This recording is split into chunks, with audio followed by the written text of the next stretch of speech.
Mga tol, kung nagkakalapati ka, tapos di mo alam sumali sa mga club, di mo alam yung sistema pagsasali sa race, di mo alam yung paano isali yung mga kalapate na may mga singsing, yung mga pasikot-sikot na yon, ngayon, ituturo namin sa inyo.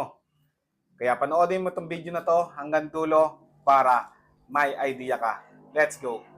Mga tol, umpisa na tayo. Sana makakuha kayo ng idea galing sa amin. Panoodin nyo to hanggang dulo. So, paano ba sumali sa club? Number one, yan, syempre. So, kung gusto mo ang kumarera, ng proper na karera, kailangan mo sumali sa club. Ang pagsali sa club, hahanap ka ng club malapit sa loob mo. Di ba? Tapos, doon ka sasali, usually may bayad dyan. 200 hanggang 500, depende sa club ninyo.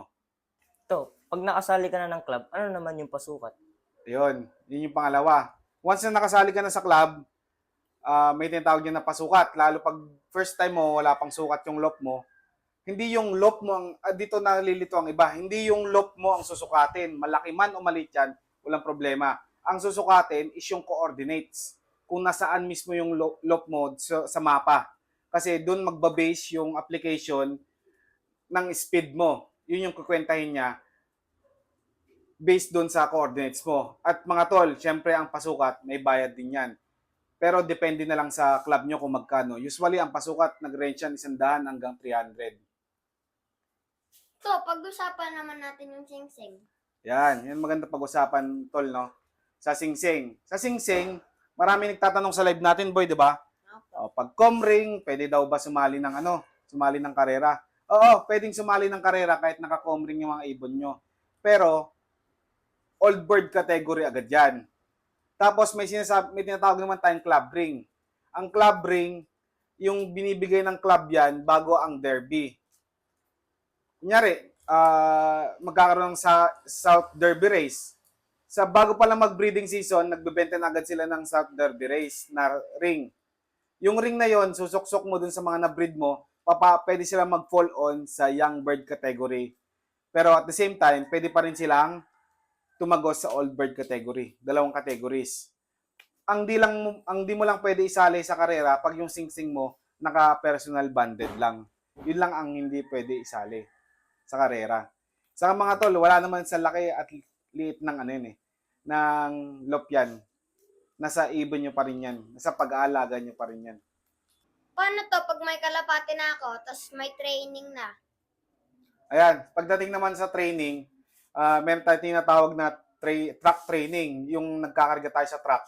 Ang purpose ng truck training, boy, para masana yung kalapati natin ng palayo, para pagdating ng derby proper, alam na nila yung dadaanan nila. Palayo ng palayo yan. Usually, ang training umaabot ng mga halos 15 hanggang 20 bitaw, depende sa truck nyo. At syempre, boy, kada training mo, may pamasahe. Hindi ng bilang member pamasahe ng kada ibon. So, yun, medyo magastos talaga ang training.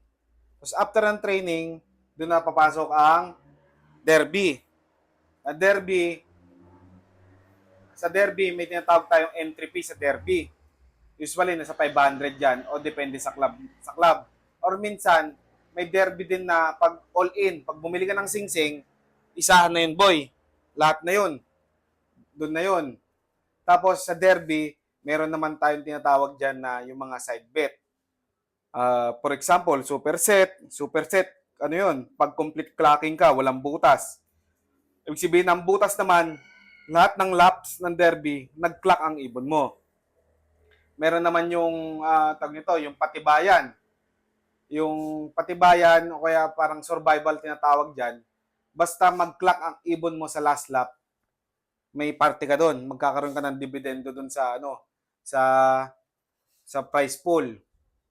So, yun, hanggang doon yung pagsali sa club saka pagsali sa karera. Yun yung proper race.